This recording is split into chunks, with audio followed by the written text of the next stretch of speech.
అందరికీ వందనాలు.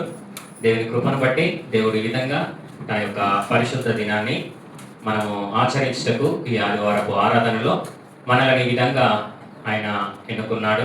ఆయన సన్నిధిలో మనలను నిలబెట్టుకున్నాడు. కాబట్టి దేవాతి దేవునికి మనము నిత్యము కృతజ్ఞత స్తుతులు చెల్లించబద్దులమై ఉండాలి. ముఖ్యంగా ఈరోజు భక్తి విషయంలో వెనక్కి దిగజారిపోతున్నాము. భక్తి అనగానే లోకంలో అనేక మంది భక్తి చేస్తూ ఉన్నారు. వారు నమ్మిన దేవుళ్ళను, వారు నమ్మిన దేవతలను, వారికి ఉన్నటువంటి ఆచార వ్యవహారాలను బట్టి వారు భక్తి చేయడం చూస్తూ ఉంటున్నాం. కానీ భక్తి అనేది ఏదో ఒకరోజు లేదా 40 రోజులు లేదా సంవత్సరంలో కొన్ని దినాలు మాత్రమే చేసేది భక్తి కాదు. భక్తి అంటే అది నిరంతరం చేసేటువంటిది. ఒకసారి యేసుక్రీస్తును సొంత రక్షకునిగా మనం అంగీకరించాము అంటే, నీటి ద్వారా బాప్తిస్మం తీసుకున్నాము అంటే, క్రీస్తును ప్రభువని మన నోటితో ఒప్పుకున్నాము అంటే మనము క్రీస్తును ధరించుకున్న వారం, క్రీస్తును సొంత రక్షకునిగా అంగీకరించినటువంటి వారం. అంగీకరించినటువంటి మనము ఏ విధంగా భక్తి చేయాలి, ఆ భక్తిలో మనం ఎంతవరకు అభివృద్ధి చెందుతున్నామో, ఆ భక్తి ఎంతవరకు మన యొక్క ఆత్మీయ స్థితిని బలపరుస్తుంది. ఎప్పుడు కూడా భక్తి అనేది చాలా ప్రాముఖ్యము అని మనకు తెలుస్తూ ఉంటుంది.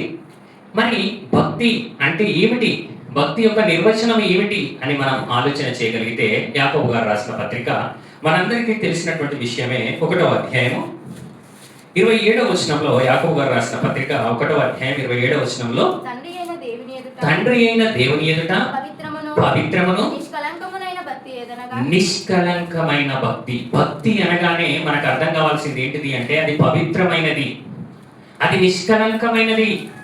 భక్తిలో కలంకం ఉండడానికి వీలు లేదు. భక్తి ఎప్పుడు కూడా మన పవిత్రతను కోరుకుంటూ ఉంటుంది. భక్తి చేస్తున్నాము అంటే, భక్తిలో మనం ఉంటున్నాము అంటే అది ఏ విధమైనటువంటి భక్తి అని మనం ఆలోచన చేయగలిగితే అది నిష్కలంకమైన భక్తి. కలంకం ఏమి ఉండడానికి వీలు లేదు. మచ్చ, డాగు, కలంకము మనలో ఉండడానికి వీలు లేదు. అంటే భక్తి అనేది చాలా ప్రాముఖ్యమైనది. చాలా మందికి భక్తి అంటే అర్థం కాలేదు, భక్తి ఏ విధంగా చేయాలో అర్థం కాలేదు, భక్తి ఏ విధంగా ఉండాలో వారికి నేర్పించలేకపోయారు. కానీ వాక్యం చాలా స్పష్టంగా మనతో మాట్లాడుతుంది. భక్తి, నిజమైన భక్తి ఏంటి అని మనం ఆలోచన చేస్తే అది నిష్కలంకమైనటువంటి భక్తి, పాపాన్ని మనకు అంటించుకోకుండా బ్రతకాల్సినటువంటి భక్తి. కాబట్టి భక్తి పరులుగా మనం పిలువబడుతున్నాము అంటే మనలో మొట్టమొదట ఉండవలసింది ఏంటిది అంటే నిష్కలంకమైన మనస్సు మనకు ఉండాలి. ప్రవర్తన విషయంలో మనం చాలా చాలా జాగ్రత్తగా ఉండాలి. ఎందుకంటే మనం భక్తి చేస్తున్నాము అంటే కొలమానం ఏంటి అని మనం ఆలోచన చేయగలిగితే మనలో ఉన్న పవిత్రతే, మనలో ఉన్నటువంటి నిష్కలంకమైనటువంటి మనస్సే. అందుకే కీర్తనల గ్రంథంలో కూడా ఒక చక్కటి మాటను మనము చూడగలిగితే, కీర్తనల గ్రంథంలో ఒక చక్కటి మాటను మనము చూడగలుగుతూ ఉంటున్నాము. కీర్తనల గ్రంథము, అంతకంటే ముందు యోబు గ్రంథం చూసుకుందాం. యోబు గ్రంథము 36వ అధ్యాయం 13వ వచనం. యోబు గ్రంథము 36వ అధ్యాయము 13వ వచనంలో, అయినను లోపల హృదయపూర్వకమైన భక్తి లేని వారు, అయినను లోపల ఏ విధంగా లేదట వాళ్ళకు, హృదయపూర్వకమైన భక్తి లేని వారు క్రోధమును ఉంచుకొందురు. అంటే వారి హృదయంలో ఏమున్నది అంటే కోపం ఉన్నది, క్రోధం ఉన్నది, అసూయ ఉన్నది, కక్షలు ఉన్నవి. కాబట్టి మన హృదయములో మనము వాటిని ఉంచుకుంటే అది మనము భక్తి చేసినట్టు కాదు. భక్తి పరునికి ఏముండాలి అంటే నిష్కలంకమైన హృదయము ఉండాలి, క్షమించే మనస్సు ఉండాలి, ఇతరులను చూసి వారిని ఏం చేయాలి అంటే ఓర్చేటువంటి గుణాన్ని కలిగి ఉండాలి. కానీ వారిని చూసి మనము అసూయపడి వారి మీద క్రోధాన్ని పెంచుకుంటే భక్తి కాదు. లోపల ఎంత మంచి చెప్తున్నాడు చూడండి, లోపల హృదయపూర్వకముగా భక్తి లేని వారు అంటే వారి హృదయపూర్వకంగా వారి భక్తి చేయడం లేదని చెప్తున్నాడు. దేవుడు ఎలాంటి భక్తిని కోరుకుంటున్నాడు అంటే నీ హృదయపూర్వకంగా నువ్వు ఆయనను ప్రేమించాలి, హృదయపూర్వకంగా ఆయన మాట వినాలి, హృదయపూర్వకముగా ఆయనను నీవు సేవించాలి. సేవించాలి. అందుకే అంటాడు, నీ పూర్ణ హృదయంతో, నీ పూర్ణ ఆత్మతో, నీ పూర్ణ శక్తితో నీ దేవుడైన యెహోవాను నువ్వేం చేయాలి? సేవించాలి. పూర్ణం. దేవుడు కోరుకునేది ఏంటంటే సంపూర్ణంగా కోరుకుంటున్నాడు. నీ హృదయంలో ఎలాంటి క్రోధం ఉంచుకోవడానికి వీలు లేదు, ఎలాంటి కక్షలు ఉంచుకోవడానికి వీలు లేదు. అంటే భక్తి ఏ విధంగా చేయమంటున్నాడు దేవుడు అంటే హృదయపూర్వకంగా భక్తి చేయాలి. కానీ కొందరిలో ఏ విధమైన భక్తి పరులు ఉన్నారట అంటే లోపల వారు హృదయపూర్వకముగా భక్తి లేకుండా కోపాన్ని లేదా అసూయను లేదా ఇతరుల పట్ల ద్వేషాన్ని కలిగి వారు బ్రతుకుతూ ఉన్నట్టుగా మనము చూస్తూ ఉంటున్నాం. కాబట్టి భక్తి అనగానే హృదయపూర్వకంగా చేసేది భక్తి. అంతేకాకుండా భక్తి అంటే ఏంటిది అని మనం ఆలోచన చేస్తున్నాము అంటే ఎలాంటి కలంకం లేకుండా మన ప్రవర్తన విషయంలో మనం ఏ విధంగా ఉండాలట? నిష్కలంకంగా ఉండాలి. అంతేకాకుండా భక్తిలో నుండి పడిపోవడానికి గల కారణాలు ఏమిటి అని మనము ఆలోచన చేయగలిగితే తిమోతి గారికి రాసిన మొదటి పత్రిక 6వ అధ్యాయము 5వ వచనం. తిమోతి గారికి రాసిన మొదటి పత్రిక 6వ అధ్యాయం 5వ వచనంలో చెడిపోయిన మనస్సు కలిగి సత్యహీనులైన దైవభక్తి లాభసాధనమనుకొను మనుష్యుల వ్యర్థ వివాదములు కలుగుచున్నవి. చెడిపోయిన మనస్సు కలిగి, వారి మనస్సు ఏమైపోయిందట? చెడిపోయింది. దేవుడు ఏం కోరుకున్నాడు? నువ్వు భక్తి పరునివి అంటే నీ మనస్సు మంచిగా ఉండాలని దేవుడు కోరుకుంటున్నాడు. నీ హృదయము నిష్కలంకంగా ఉండాలని దేవుడు కోరుకుంటున్నాడు. నీ ఆలోచన విధానము పవిత్రంగా ఉండాలని ఆయన కోరుకుంటున్నాడు. కానీ కొందరిలో ఏ విధమైనటువంటి ఆలోచన వచ్చిందట? కొందరిలో చెడిపోయిన మనస్సు కలిగి సత్యహీనులై దైవభక్తి లాభ సాధనమనుకొను మనుష్యుల వ్యర్థ వివాదములు కలుగుచున్నవి. అంటే ఈరోజు సంఘాలలో కూడా గొడవలు జరుగుతున్నాయి అంటే, సంఘాలలో కూడా ఒకరంటే ఒకరు పడటం లేదు అంటే, సంఘంలోనికి వచ్చిన తర్వాత కూడా వివాదాలే ఉంటున్నాయి అంటే వారి మనసు ఏమైపోయింది? చెడిపోయింది. సత్యహీనులైపోతున్నారు. వాక్య విరుద్ధమైనటువంటి ఆలోచన వారిలో ఉండడము లేదు. కాబట్టి లోకములో వివాదాలు ఉన్నాయంటే దానికి మనము ఆశ్చర్యపోవాల్సిన అవసరత లేదు. లోకంలో ఇలాంటి ఆలోచన విధానం వారికి తెలియదు కాబట్టి వారు ఒకరి మీద ఒకరు అసూయ కలిగి ఉంటున్నారు, ఒకరంటే ఒకరు పడకుండా ఉంటున్నారు, ఒకరంటే ఒకరి మీద ద్వేషం కలిగి ఉన్నారు అంటే ఒక అర్థం ఉంది. కానీ మనము భక్తి పరులమని చెప్పుకుంటూ, దేవుని నమ్ముకున్నామని చెప్పుకుంటూ, దేవుని సన్నిధికి వస్తున్నాము. వచ్చినటువంటి మనము కూడా ఇంకా ఒకరంటే ఒకరు పడనటువంటి పరిస్థితులలో ఉంటున్నాము అంటే మనం ఏం చేస్తున్నాము అంటే సత్యాన్ని విడిచిపెడుతున్నాము. దేన్ని విడిచిపెడుతున్నాము? సత్యాన్ని విడిచిపెడుతున్నాం. దేవుని వాక్యం ఎప్పుడైతే లేదో, దేవుని మాట ఎప్పుడైతే మనం వినమో అప్పుడు మనము భక్తిహీనులమయ్యే అవకాశము ఉంటుంది. దేవుని వాక్యం ఎక్కడ కరవైపోతుందో అక్కడ భక్తిహీనత అనేది మొదలవుతూ ఉంటుంది. ఎందుకంటే దేవోక్తి లేని ఎడల ఏం జరుగుతుందట? సామెతల గ్రంథం 29వ అధ్యాయం 18వ వచనంలో, సామెతల గ్రంథం 29వ అధ్యాయము 18వ వచనం. దేవోక్తి అంటే దేవుని యొక్క మాట, దేవుని యొక్క వాక్యము, దేవుని యొక్క ఆలోచన. దేవోక్తి లేని ఎడల జనులు ఏమైపోతారంట? కట్టు లేక తిరిగిపోతారు. భయం లేకుండా తిరుగుతారని దాని అర్థం. ఇష్టానుసారంగా ప్రవర్తిస్తూ ఉంటారని దాని అర్థం. ఈరోజు భక్తిలో వెనుకకు దిగజారిపోవడానికి కారణాలు మనం చూస్తూ వస్తున్నాం. చెడిపోయిన మనస్సు కలిగి సత్యహీనులైపోతున్న వారిని చూస్తుంటున్నాము. ఇతరుల మీద అసూయ కలిగి వారు పైకి భక్తిని కనపరిచే వారిగా మనకు కనబడుతూ ఉంటున్నారు. అంతేకాకుండా దేవుని వాక్యము లేకుంటే, దేవోక్తి లేని ఎడల జనులు కట్టులేక ఏమైపోతారట? తిరుగుదురు. అంటే నువ్వు దేవుని వాక్యాన్ని వినడానికి రాలేకపోతున్నావు అంటే, దేవుని వాక్యానికి మన మనస్సును ఇవ్వలేకపోతున్నాము అంటే, దేవుని వాక్యము వినాలనేటువంటి ఆసక్తి మనలో కరువైపోతుంది అంటే కొంతగా మనం దిగజారిపోయే అవకాశము ఉంటుంది. ఎప్పుడు కూడా భక్తిలో ఒక్కసారి ఎవరు పడిపోరు. భక్తిలో ఎప్పుడు కూడా ఒక్కసారి పడిపోరు. ఏ విధంగా పడిపోతారు అంటే కొద్దిగా జారిపోయే అవకాశము ఉంటుంది.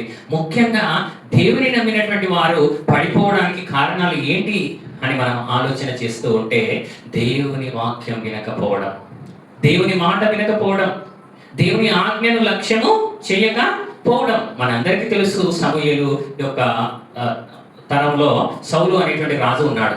సమూయేలు ప్రవక్తగా ఉన్నాడు, సౌలు రాజుగా ఉన్నాడు. రాజుగా ఉన్నప్పుడు అమాలేకీయుల మీద యుద్ధానికి వెళ్ళాడు. అమాలేకీయుల మీద యుద్ధానికి వెళ్ళినప్పుడు మనందరికీ తెలుసు, ఏ యుద్ధానికి వెళ్ళాలన్నా కూడా ఏం చేయాలి? ముందుగా దేవునికి బలి అర్పించాలి. కానీ ఆ తర్వాత ఫిలిస్తీన్లు వచ్చి అక్కడ ఉంటున్నారు. ఫిలిస్తీన్లు వచ్చి వీళ్ళ మీద యుద్ధాన్ని చేయడానికి వారు సిద్ధంగా ఉన్నారు. ఇక్కడ సమూయేలు వస్తానన్నాడు కానీ రాలేదు. రాకుంటే ఈ సౌలు రాజు ఏం చేస్తున్నాడు?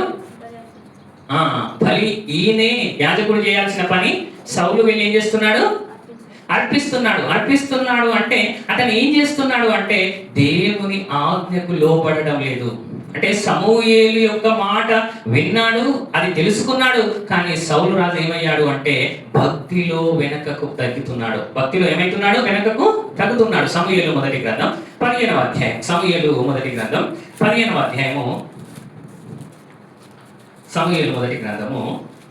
అధ్యాయంలో 25వ వచనం చూడండి. 24, 25 వచనాలు. సౌలు జనులకు జడిసి వారి మాట వినందున నేను యెహోవా ఆజ్ఞను నీ మాటలను మీరి పాపం తెచ్చుకొంటిని. కాబట్టి నీవు నా పాపమును పరిహరించి నేను యెహోవాకు మొక్కునట్లు నాతో కూడా తిరిగి రమ్మని సమూయేలును వేడుకొనెను. అందుకు సమూయేలు నీతో కూడా నేను తిరిగి రాను. నీవు యెహోవా ఆజ్ఞను ఏం చేశాడట?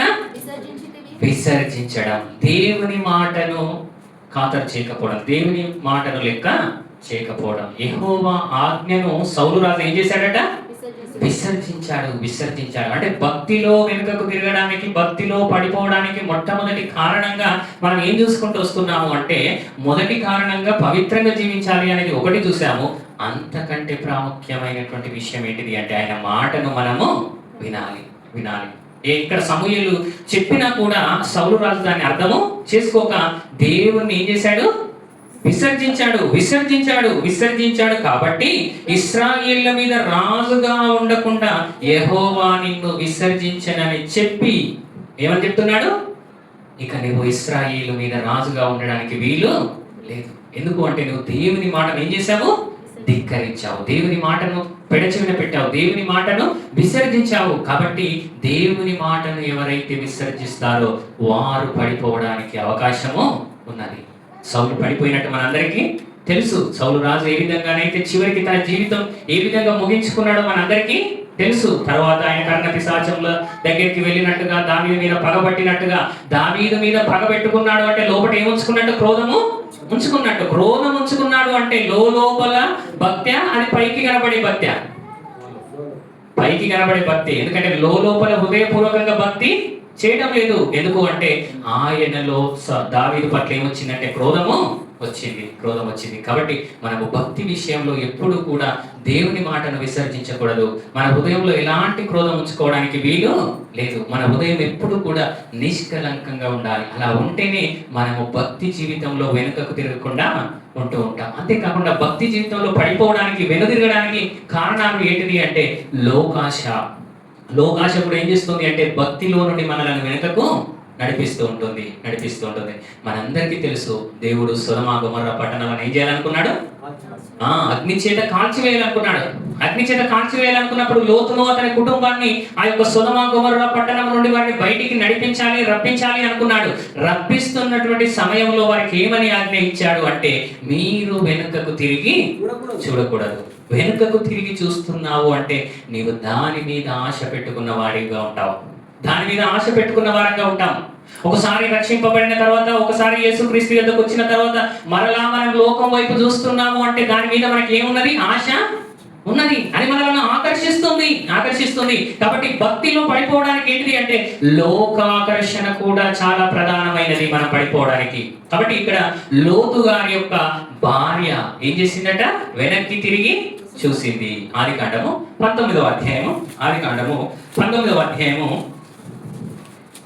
25-26 వచనాలు మనం చూడగలిగితే, ఆదికాండము ఆ పట్టణములను, ఆ మైదానం అంతటిని, ఆ పట్టణంలో నివసించిన వారందరినీ నేల మొలకలను నాశనం చేసెను. అయితే లోతు భార్య అతని వెనుక నుండి తిరిగి చూచి ఏ స్తంభమైనట? ఉప్పు స్తంభం. వెనకకి తిరగొద్దన్నాడు దేవుడు. ఎందుకంటే వెనకకు తిరిగితే దేవునికి ఇష్టం ఉండదు. తిరిగితే దేవునికి ఇష్టము ఉండదు. దేవుడు ఎప్పుడు ఏం చెప్తున్నాడు అంటే మీరు భక్తిలో ముందుకు వెళ్ళాలి తప్ప వెనకకు వెళ్ళకూడదు. ఎందుకంటే వెనకకు వెళితే నాకు పాత్రులు కారు. కాబట్టి ఇక్కడ లోతు భార్య ఏం చేసిందటంటే వెనక్కి తిరిగి చూసింది. మరి ఆ ఇంట్లో ఆమె ఏం దాచిపెట్టి వచ్చిందో కదా. చాలా మంది ఎక్కడైనా ఊరికి వెళ్తున్నాం అనుకోండి, ఎప్పుడు కూడా ఒకసారి ఇంటికి వెళ్ళి చూసి వస్తూ ఉంటారు. ఎందుకు? ఏది ఎక్కడ పెట్టినా ఏది ఎక్కడ ఉందో అనేటువంటి ఒక ఆలోచనతో చూస్తూ ఉంటారు. ఇక్కడ లోతు భార్య కూడా అక్కడ కాలిపోతుంది, అదంతా అయిపోతుంది, నా యొక్క సంపద కావచ్చు, నా ఇల్లు కావచ్చు, నా యొక్క వస్తువులు కావచ్చు, అన్ని కూడా ఏమైపోతున్నాయి అనుకున్నది, నాశనం అయిపోతున్నాయి అనుకున్నది. కానీ ఆమెకు అర్థం కాని విషయం ఏంటంటే వాటి వైపు చూస్తే నేను నాశనం అవుతానన్న సంగతి ఆమె మరచి పోయింది. వెనక్కి తిరిగి చూడొద్దు. ఎందుకు వెనక్కి తిరిగి చూడొద్దు అంటున్నాడు అంటే వెనకకు తిరిగితే మనం ప్రమాదంలోనికి వెళ్ళిపోతుంటాం. ఎబ్రీయులకు రాసిన పత్రిక 10వ అధ్యాయము, ఎబ్రీయులకు రాసినటువంటి పత్రిక 10వ అధ్యాయంలో 30 లాస్ట్ చివరి 2 వచనాలు చదవండి. ఎబ్రీయులకు రాసిన పత్రిక 10వ అధ్యాయము. ఇంకా కాలము బహు కొంచెముగా ఉన్నది, వచ్చుచున్నవాడు ఆలస్యము చేయకవచ్చును. నా ఎదుట నీతిమంతుడైన వాడు విశ్వాస మూలముగా జీవించును గాని అతడు వెనుక తీసిన ఎడల అతని యందు నా ఆత్మకు సంతోషం ఉండదు. అతని యందు నా ఆత్మకు ఏముండదు అంటున్నాడు? సంతోషం ఉండదు. అతడు వెనకకు తీసిన ఎడల, నువ్వు విశ్వాస మూలంగానే బ్రతకమంటున్నాడు. విశ్వాసంతోనే భక్తిలోను ముందు కొనసాగాలి తప్ప మరలా నువ్వు వెనకకు తిరిగి వెళ్ళాల్సినటువంటి పరిస్థితి వచ్చింది అంటే దాని వల్ల దేవునికి సంతోషమేమీ లేదు. దాని ద్వారా వెనుకకు తీసిన ఎడల అతని యందు నా ఆత్మకు సంతోషము ఉండదు. అయితే మనము నశించుటకు వెనుక తీయువారము కాము. అంటే వెనుకకు తీస్తే ఏమైపోయే అవకాశం ఉంది? నశించిపోయే అవకాశము ఉన్నది. మనం అందరము నశించడానికి వెనుకకు వెళ్ళకూడదు, నశించిపోవడానికి వెనక్కి తిరిగి చూడకూడదు. ఒక లోతు భార్య ఏం చేసింది అంటే లోకాన్ని చూసింది, లోకాన్ని ఆకర్షించింది. లోకము చాలా చాలా ఆకర్షిస్తుంది మనిషిని. ఈరోజు ఆదివారం వచ్చింది అంటే ప్రతి ఒక్కరూ ఆ లోక ఆకర్షణలో పడిపోతున్నారు కదా. ఆదివారం వచ్చింది అంటే కొత్త సినిమాలు వస్తాయి టీవీలో కదా. ఆదివారం వచ్చింది అంటే థియేటర్లు ఫుల్ అయిపోతుంటున్నాయి. వింటున్నాం కొత్త సినిమాలు 4 వచ్చినాయట. ఏ సినిమా పోవాలని ఆలోచిస్తారు లోకం. పొద్దున ఇది పోదాం, సాయంత్రం అది పోదాం అంటే లోకము ఎప్పుడు కూడా మనిషిని ఏం చేస్తుందంటే ఆకర్షిస్తుంది. అదే మనం చెప్పినాం అనుకో, పొద్దున మేము ఒక దగ్గర ప్రార్థన అవుతాం, సాయంత్రం ఇంకో దగ్గర ప్రార్థన అవుతాం అన్నాం అనుకో, ఏమన్నా వాళ్ళు మన అంటే మీరు సంతోషంగా ఉన్నారంటారా ఎవరైనా? అన్నారు. ఎందుకు అంటే మీకు ఏం లేదు, ఏ ఎంజాయ్మెంట్ ఉండదు, ఏ పని పాట ఉండదు. మీరు ఏమన్నా అంటే చర్చ్ అంటారు, లేదంటే ఏదన్నా అంటే మీటింగ్ అంటారు, లేదంటే ఏదన్నా అంటే గృహకుడికి అంటారు.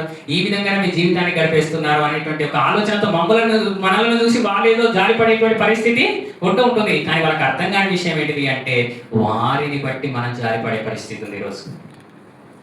ఒకవేళ లోకం వైపు నాకు ఆకర్షించితే మాత్రము మనము నశించిపోయే వారంగా ఉంటాం. కాబట్టి దేవుడు అంటున్నాడు, మీరు వెనుకకు తిరిగి ఏం కావద్దు, నశించకూడదు. ఆత్మను రక్షించుకొనుటకు విశ్వాసము గలవారమై ఉన్నాము. రక్షించుకొనుటకు అనే మాటలో కింద ఏమున్నది? సంపాదించుకొనుటకు. కానీ మనం ఏం సంపాదించాలనుకుంటాం? లోకంలో ఉన్నవి సంపాదించాలనుకుంటున్నాం. లోకంలో ఉన్నవి శరీరాశ, నేత్రాశ, జీవపుటకం. వీటి వైపు ఎక్కువ ఆకర్షిస్తున్నారు ఈరోజు, ఆకర్షితులైతున్నారు. కానీ దేవుడు ఏమంటున్నాడు అంటే నాయన మీరు వాటిని చూసి వెనక్కి వెళ్ళారా, మీరు ఏమైపోతారు? నశించిపోతారు. కాబట్టి వాటి వైపునకు మనం వెళ్ళడానికి వీలు లేదు. పౌలు గారితో ప్రయాణం చేశాడు దేమా, మనందరికీ తెలుసు. ఎన్నో రోజులు సువార్త పనిలో పౌలు గారితో ఉన్నాడు. పౌలు గారు ఎక్కడ సువార్త ప్రకటిస్తే అక్కడ అతను కూడా తన ప్రయాణం అంతటిలో దేమా కూడా ఉన్నాడు. దేమా ఏ ప్రాంతానికి చెందినవాడు అంటే తెస్సలోనిక ప్రాంతానికి చెందినవాడు. తెస్సలోనికలో పౌలు గారు సంఘాన్ని కట్టిన తర్వాత పౌలు గారితో ప్రయాణం చేస్తున్నాడు. కొన్ని రోజులైన తర్వాత దేమా ఏమనుకున్నాడు అంటే ఒక నిర్ణయానికి వచ్చాడు. ఏమా నిర్ణయం అని మనం ఆలోచన చేయగలిగితే మరలా తిరిగి నేను లోకానికి వెళ్ళిపోతాను. దేమా ఇహలోకం ఏం చేశాడట? స్నేహించాడు. అంటే ఈ లోకం ఆయన ఏం చేసింది అంటే ఆకర్షించింది. కొద్ది రోజులు బాగానే ఉన్నాడు, కొద్ది రోజులు భక్తి చేశాడు, కొద్ది రోజులు పౌలు గారితో ప్రయాణం చేశాడు, కొద్ది రోజులు సువార్త పనిలో అతను కూడా పాలిభాగస్తుడుగా ఉన్నాడు. కానీ లోకము ఆకర్షించింది. ఆ ఆకర్షణలో అనేకమైనవి ఉన్నవి. ఇప్పటి వరకు మనం చూసుకున్నాం. అది నేత్రాశ కావచ్చు, అది శరీరాశ కావచ్చు, అది అధికారమైన జీవపు డంబము కావచ్చు.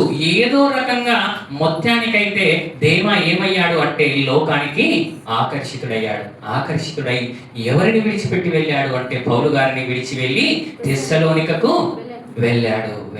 ఎందుకు తెస్సలోనికకు వెళ్ళాడు అంటే ఆ తెస్సలోనికలోనే అతని స్నేహితులు ఉన్నారు, ఆ తెస్సలోనికలోనే బంధువులు ఉన్నారు, ఆ తెస్సలోనికలోనే ఆయన ఆశించిన లోకము ఉన్నది, లోక జీవితము ఉన్నది. కాబట్టి భక్తిలో పడిపోవడానికి కారణం వెనకకి తిరగడం, లోకం వైపునకు వెళ్ళడం, లోకపు ఆలోచనలో ఉండడం. కాబట్టి ఎప్పుడు కూడా మనము వెనుకకు తిరిగి చూసేవారంగా ఉండకూడదు. ఒకసారి నాగటి మీద చెయ్యి వేసిన వాడు మరలా ఏం చేయకూడదట? వెనుకకు తిరగకూడదు. నువ్వు వెనుకకు తిరుగుతున్నావు, వెనుకకు గురించినటువంటి ఆలోచన, లోకపరమైనటువంటి ఆలోచన మనం చేస్తున్నాము అంటే మనము నశించే వారి జాబితాలోనికి వెళ్తున్నాము. ఒకసారి నాగటి మీద చెయ్యి వేసిన వాడు మరలా ఎటు వెళ్ళకూడదు? వెనుకకు వెళ్ళకూడదు. కాబట్టి భక్తి విషయంలో మనం పడిపోకుండా ఉండాలి అంటే దేన్ని చూడకూడదు? లోకాన్ని చూడకూడదు. ఎందుకంటే లోకాన్ని చూస్తే ఏమైతుంది అంటే దాన్ని ఆకర్షించి దాని వైపునకు వెళ్ళాలనే మనస్సు వస్తూ ఉంటుంది. కాబట్టి లోకం విషయంలో మనము చాలా జాగ్రత్తగా ఉండాలి. ఎందుకంటే లోకము చాలా ఆకర్షిస్తుంది. లోకము చాలా ఏం చేస్తుందట? ఆకర్షిస్తుంది. ఈరోజు సమాజం అంతా సోషల్ మీడియా అయిపోయింది కదా.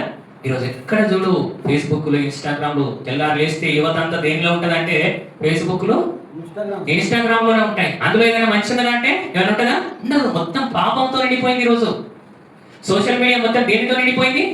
పాపంతో నిండిపోయింది. అంటే మనం భక్తిహీనులం కావడానికి కారణం ఏమిటి అని మనం ఆలోచన చేస్తే ఈ రోజు ఈ లోకము మనలను సోషల్ మీడియా ద్వారా మనల్ని ఏం చేస్తుంది అంటే ఆకర్షిస్తుంది. మొదటి శతాబ్దంలోనే వారిని పాపం ఏ విధంగా ఆకర్షించిందో ఒకసారి మనం ఆలోచన చేయగలిగితే పేతురు గారు రాసిన రెండవ పత్రిక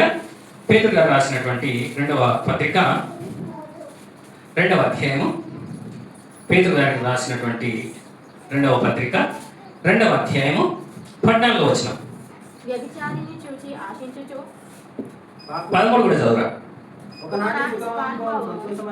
ఒకనాటి సుఖానుభవము సంతోషమని ఎంచుకుంటారు. ఒకనాటి సుఖానుభవం ఏమని ఎంచుకుంటారట? సంతోషం. ఒకనాటి సుఖమే అది. ఒక క్షణంలో ఉండేటువంటి సుఖం, లేదా కొన్ని గంటల్లో ఉండేటువంటి సుఖం, కొన్ని నిమిషాల్లో ఉండేటువంటి సుఖం. మందు తాగడానికి ఎంతసేపు ఉంటుంది సుఖం? ఆ మందు వాడిని మత్తెక్కించేంత వరకే ఉంటుంది. అది మత్తెక్కించిన తర్వాత వాడు ఏం చేస్తున్నాడు వానికి తెలియదు. మహా అంటే ఒక 20 నిమిషాలు, 30 నిమిషాలు, లేదా ఒక గంట సేపు. ఆ గంట తర్వాత అతను తాగింది ఏందో కూడా దాన్ని ఏమైపోతాడు? మర్చిపోతాడు. ఒకనాటి సుఖానుభవం కోసము సంతోషమని ఎంచుకొందురు. వారు కలంకములను నిందాస్పదములనైన తమ ప్రేమ విందులలో మీతో కూడా అన్నపానములు పుచ్చుకొనుచు తమ భోగముల యందు ఏం చేస్తున్నారు? సుఖించుదురు. కాబట్టి దేవుడు చాలా స్పష్టంగా చెప్తున్నాడు మన భక్తిహీనులం కావడానికి కారణం ఏంటిది అంటే ఇహలోకాన్ని ప్రేమించడమే కాదు, లోకములో సుఖాన్ని కోరుకోవడం. లోకంలో సుఖానుభవం ఉంది అనుకోవడం, కొద్ది కాలం ఉండేటువంటి సుఖం, క్షణకాలం మాత్రం ఉండేటువంటి ఈ అల్పకాలమైనటువంటి సుఖం. మోషే గారు చాలా చక్కగా చెప్తారు, అల్పకాలము పాపభోగము అనుభవించుట కంటే ఇశ్రాయేలు ప్రజలైన నా దేవుని ప్రజలతో శ్రమ అనుభవించుట మేలు. ఏది మంచో తెలుసుకున్నాడు. భక్తి జీవితంలో ఏది తనకు తోడ్పడుతుందో తెలుసుకున్నాడు. భక్తిలో పడిపోకుండా ఏది తనను కాపాడుతుందో తెలుసుకున్నాడు. ఇహలోక సుఖాన్ని ప్రేమిస్తే అది నన్ను భక్తిహీనుని చేస్తుంది అని అర్థం చేసుకున్నాడు మోషే గారు. కాబట్టి ఇహలోకములో ఉండేటువంటి సుఖము అది అల్పకాలం ఉండేటువంటి సుఖము. కాబట్టి ఏదో సుఖం దక్కుతుంది, ఏదో సంతోషం వస్తుంది అని నేను ప్రేమ విందులలోనికి వెళ్ళినా, లేదా లోకంలో ఏదో ఆశించి నేను వెళ్ళినా కూడా దాని ద్వారా నాకేమున్నది? ప్రమాదమే ఉంది. వ్యభిచారిని చూచి ఆశించుచు పాపము మానలేని కన్నులు గలవారు. అంటే మొదటి శతాబ్దంలోనే ఎలాంటి పరిస్థితి ఉందో ఒకసారి మీరు ఆలోచన చేయండి. భక్తి జీవితంలో పడిపోయేటువంటి వారు ఎంతగా ఆకర్షితులవుతున్నారో, ఒక స్త్రీని బట్టి వారు ఏ విధంగా ఆకర్షితులవుతున్నారో మనం చూస్తూ ఉంటున్నాం. అంతేకాకుండా ఇంకే విధంగా ఉన్నారట? అస్థిలునైనా వారి మనస్సులను మరికొల్పుచు లోభిత్వమందు సాధకము చేయబడిన హృదయము గల వారును శాపగ్రస్తులై ఉండి. అది ఎక్కడికి తీసుకొని వెళ్తుంది అంటే మనలను శాపగ్రస్తంలోనికి తీసుకొని వెళుతుంది. కాబట్టి లోకంలో ఏదో సుఖం ఉందని ఎప్పుడు మీరు ఆలోచించకండి. ఏదో గొప్ప గొప్ప విందులు జరుగుతున్నాయంటే ఆ విందులో నేను వెళ్ళలేకపోతున్నాను, అందులో నేను సంతోషించలేకపోతున్నాను అనేటువంటి ఆలోచన నీకు రానియకు. ఎందుకంటే అది కొంతకాలం ఉండేటువంటిదే, అది అశాశ్వతమైనదే. దాని ద్వారా ప్రమాదం ఏముంది తప్ప దాని ద్వారా ఉపయోగం ఏది లేదు. కాబట్టి భక్తిలో వెనుదిరగడానికి ఎప్పుడు కూడా ప్రయత్నము చేయకండి. ఎందుకంటే ఎన్ని పరిస్థితులు వస్తూ ఉంటాయి. తిన్నని మార్గమును విడిచిపెట్టాడట బేయోరు కుమారుడైనటువంటి బిలాము ఏం చేశాడట? చక్కటి మార్గాన్ని విడిచిపెట్టాడు ధనాపేక్ష కోసం, బాలాకు రాజు ఇచ్చేటువంటి బహుమానం కోసం దేవుని మార్గాన్ని విడిచిపెట్టి ఆ యొక్క బాలాకు రాజు వద్దకు ఏదో ధనం సంపాదించుకోవాలి, లేదా అతను ఇచ్చేటువంటి ఆ సొమ్మును నేను తీసుకోవాలి, అతను ఇచ్చే బహుమానం నేను కోరుకోవాలి అని వెళ్ళాడు. కానీ తర్వాత ఏమైందో మన అందరికీ తెలుసు. వాస్తవానికి ఇశ్రాయేలు గోత్రంలో నుండి యాజకులు ఉంటాయి. వారు ఎవరు అంటే మరలా కహతి వంశానికి చెందిన వారే ప్రధాన యాజకులు కావాలి. ఆ కహతి వంశంలో నుంచి పుట్టిన వాడే అహరోను. ఆ అహరోను తర్వాత తన కుమారుడైన ఫినేహసు. అంటే వారి యొక్క ఏమంటారంటే వంశంలో నుండి మాత్రమే ఎవరు కావాలి? యాజకులు రావాలి. కానీ సిరియాకు చెందినటువంటి బిలామును దేవుడు యాజకునిగా ఎంచుకున్నాడు. సిరియాకు చెందినటువంటి వాడు ఈ యొక్క బిలాము. అంత గొప్ప ఆధిక్యతను దేవుడు ఇస్తే, అంత గొప్ప స్థితిని దేవుడు ఇస్తే ఆయన ఎంత భక్తిపరుడుగా ఉండాలి ఒకసారి మీరు ఆలోచన చేయండి. ఎక్కడో ఉన్నటువంటి మనలను అందరినీ ఆకర్షించి ఈ రోజు మనలను తన సంఘంలో చేర్చుకున్నాడు అంటే మనం ఎంత ధన్యులం ఒకసారి మీరు ఆలోచన చేయండి. మనం ఎంత భక్తి చేయాలో ఒకసారి మీరు ఆలోచన చేయండి. వాస్తవానికి యాజకులు అంటే కేవలం కహతి వంశానికి చెందిన వారే యాజకులు. కానీ దేవుడు తన మనస్సును చూశాడు, తన భక్తిని చూశాడు. బిలామును రాజుగా ఎన్నుకున్నాడు, ప్రవక్తగా ఎన్నుకున్నాడు. క్షమించండి, బిలామును ఏ విధంగా ఎన్నుకున్నాడు? ప్రవక్తగా ఎంచుకున్న తర్వాత తన భక్తిని కాపాడుకోవాలా? ఆయన మార్గమును విడిచిపెట్టాట. తిన్నని మార్గమును విడిచిపెట్టి బేరు కుమారుడైన బిలాము పోయినట్టి మార్గమును బట్టి త్రోవ తప్పిపోయి. ఈరోజు మనలను కూడా దేవుడు కోరుకున్నాడు, మనలను కూడా కాపాడుకున్నాడు, మనలను కూడా రక్షించుకున్నాడు. కానీ మనం ఏమైపోతున్నాము అంటే త్రోవ తప్పిపోతున్నాము, మార్గం తప్పిపోతున్నాము, భక్తిలో నుండి పడిపోతూ ఉంటున్నాం, భక్తి నుండి వెనుదిరిగి పోతూ ఉన్నాం. కాబట్టి మనము అలాంటి స్థితిలోనికి వెళ్ళకూడదు. ఆ బిలాము దుర్నీతి వలన కలుగు బహుమానమును ప్రేమించెను. దుర్నీతి వలన వచ్చే బహుమానం, లోకంలో వచ్చేటువంటిది ఏదైనా ఉంది అంటే మాకు దేవుడు అవసరం లేదు, మాకు అబ్బా అది కావాలి అనేటువంటి ఆశతో ఈరోజు అనేక మంది క్రైస్తవ్యంలోకి వచ్చిన వారు మరలా వెనక్కి వెళ్తున్నారా? వెళ్ళడం లేదా? వెళ్తున్నారు. కాబట్టి మనము ఆ స్థితిలో ఉండకూడదు. అంటే మనలను భక్తి జీవితంలో పడేసేది ఏంటిది అంటే శరీరాశ, నేత్రాశ. మన కంటి కోడి కనబడింది అంటే ఆ బహుమానాలను చూశాడు, వాటిని కావాలని బిలాము కోరుకొని దేవుడిచ్చిన మార్గాన్ని విడిచిపెట్టాడు. బహుమానం కోసము ప్రయాణమై పరుగులెత్తుతున్నాడు. ఆ తర్వాత తన జీవితం ఏ విధంగా అయిందో మనందరికీ తెలుసు. నోరు లేని గాడిద ఏం చేసింది అంటే మాట్లాడి అతనికి బుద్ధి చెప్పింది. కాబట్టి అప్పుడు ఆయనకు అర్థమైంది, నేను వెళ్ళే మార్గం సరైనది కాదు, నేను తప్పు మార్గంలో నుండి వెళ్తున్నాను అని అర్థం చేసుకున్నాడు. కానీ ఈరోజు మనకు కూడా దేవుడు హెచ్చరికలు చేస్తున్నాడు. మనము ఒకవేళ తప్పు మార్గంలో వెళితే దేవుని వాక్యం మనతో మాట్లాడుతుంది, వెనుదిరగకూడదు. ఎందుకంటే మన భక్తి ఎప్పుడు కూడా ఏదో లోకంలో ఆశించేదిగా మన భక్తి ఉండకూడదు. మన భక్తి ఏ విధంగా ఉండాలి అని మనము ఆలోచన చేయగలిగితే మన భక్తి సంతుష్టి సహితమైన భక్తి అయి ఉండాలి. తిమోతి గారికి రాసిన మొదటి పత్రిక 6వ అధ్యాయం 6వ వచనం. తిమోతి గారికి రాసిన మొదటి పత్రిక 6వ అధ్యాయం 6వ వచనం. సంతుష్టి సహితమైన దైవభక్తి గొప్ప లాభ సాధనమై ఉన్నది. సంతుష్టి సహితమైన భక్తి ఏ విధంగా ఉన్నదట? గొప్ప లాభ సాధనమై ఉన్నది. నీ భక్తి ఏ విధంగా ఉండాలి అంటే సంపూర్ణంగా ఉండాలి, సంతుష్టి సహితంగా ఉండాలి, దేవుడు మెచ్చేదిగా ఉండాలి, దేవుడు కోరుకునే విధంగా ఉండాలి. నీ పూర్ణ హృదయముతో, నీ పూర్ణ ఆత్మతో, నీ పూర్ణ బలముతో నీ దేవుడైన యెహోవాను నువ్వు సేవించాలి. సంతుష్టి సహితమైన భక్తి ఏం చేస్తుంది మనల్ని ఒకరోజు గొప్ప లాభ సాధనము, గొప్ప లాభ సాధనాన్ని మనకు అనుగ్రహిస్తూ ఉంటుంది. కాబట్టి భక్తిలో వెనుదిరిగితే మనము నశించిపోతాము. అదే సంతుష్టి సహితమైన భక్తి చేస్తే మనము గొప్ప లాభాన్ని పొందుకునే అవకాశము ఉన్నది. కాబట్టి మనము భక్తిలో దిగజారిపోతున్నామా లేదా సంతుష్టి సహితమైన భక్తి చేయడానికి ప్రయత్నం చేస్తున్నామా అని ఎవరికి వారిని మనం ఏం చేసుకోవాలి, ప్రశ్న వేసుకోవాలి. ఎందుకు అంటే సంతుష్టి సహితమైనటువంటి భక్తి మనలను ఏం చేస్తుంది అంటే గొప్ప లాభ సాధనాన్ని మనకు తీసుకొని వస్తుంది. అది ఈరోజు మన కంటికి కనబడదు. మోషే గారు ఏం చేశారట? ఏం చేశారు? అల్పకాలము పాపభోగము అనుభవించట కంటే ఇశ్రాయేలు ప్రజలైనటువంటి నా దేవుని ప్రజలతో శ్రమ అనుభవించుట మేలని ఫరో కుమార్తె యొక్క కుమారునిగా అనిపించుకొనుటకు ఒప్పుకోలేదు. ఎందుకు ఒప్పుకోలేదు అంటే అతడు కలుగబోవు బహుమానమందు ఏముంచాడు? దృష్టి ఉంచాడు. అది సంతుష్టి సహితమైన భక్తి. అది సంపూర్ణంగా చేసినటువంటి భక్తి, వెనుకకు తిరిగే భక్తి కాదు. మనకు అప్పుడప్పుడు ఏదైనా అధికారం ఇస్తారని ఎవరైనా వచ్చారనుకోండి, దేవుడు వద్దు, దేవుని ఆలోచనలు వద్దు, దేవుని సంఘం వద్దు, ఇంత గొప్ప అధికారం వచ్చినాక ఇంకా నాకేం కావాలి అనేటువంటి ఆలోచనతో వెళ్ళిపోతారు. ఆయనకు కూడా మంచి అవకాశం వచ్చింది. ఎంత అవకాశము?